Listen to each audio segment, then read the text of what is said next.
भारत के लोगों का भगवान पर अटूट विश्वास है। ऐसे में एक रहस्य सामने आया है कि धरती पर आज भी भगवान श्री कृष्ण का दिल धड़क रहा है। आप सबको पता ही होगा कि महाभारत युद्ध समाप्त होने के बाद कौरवों का अंत तो हुआ था, साथ ही भगवान श्री कृष्ण का अंत भी प्रारंभ हुआ था। श्रीमद् भागवत गीता के अनुसार जब महाभारत युद्ध में धृतराष्ट्र और गांधारी के 100 पुत्रों की मृत्यु हो गई थी, जिसके बाद गांधारी ने भगवान श्री कृष्ण को श्राप दिया था, अब तुम्हारा भी विनाश होगा। महाभारत युद्ध के बाद जब एक दिन भगवान वन में एक पेड़ के नीचे योग समाधि में लीन थे, तब जरा नामक शिकारी भगवान के पैर को हिरण समझ उन पर तीर चला देता है। जिसके बाद शिकारी भगवान से अपनी गलती के लिए क्षमा मांगता है। तब भगवान ने उन्हें समझाया कि इसमें उनका कोई दोष नहीं है, उनकी मृत्यु तो पहले से ही तय थी।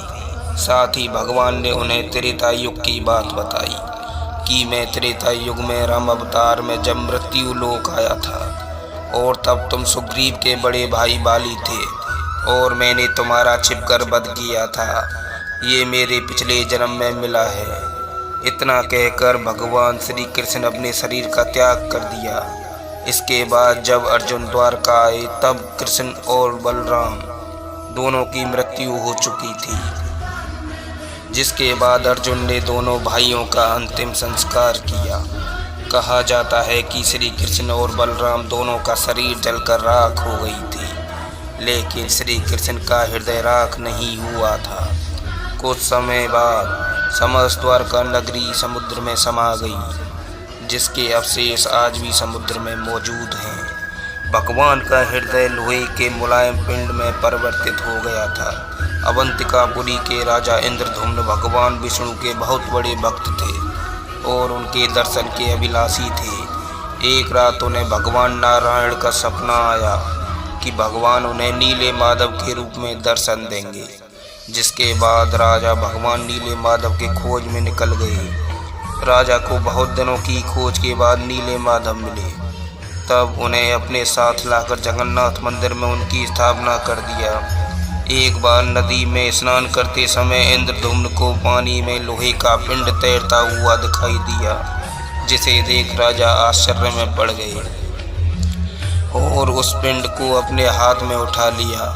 पिंड के स्पर्श करने के बाद राजा के कान में भगवान विष्णु की आवाज़ सुनाई दी। भगवान ने राजा से कहा, यह मेरा हृदय है जो इस लोहे के पिंड के रूप में धरती में हमेशा धड़कता रहेगा।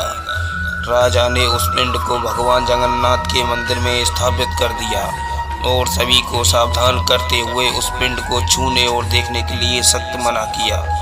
कहा जाता है कि आज तक राजा इंद्रधुम्न के अलावा भगवान श्री कृष्ण के हृदय को किसी ने भी न देखा है और न ही स्पर्श किया है। इसलिए जब भी नवकलेवर के अवसर पर भगवान की मूर्ति को बदला जाता है, तब मूर्ति बदलने वाले पंडित की आंखों में पट्टी बांध दी जाती है ताकि कोई भी पिंड को ना देख सके। तो दोस्तों, वीडियो अच्छी लगी हो तो लाइक करें और ऐसी ही रहस्यमय वीडियो देखने के लिए हमारे चैनल को सब्सक्राइब करें। धन्यवाद।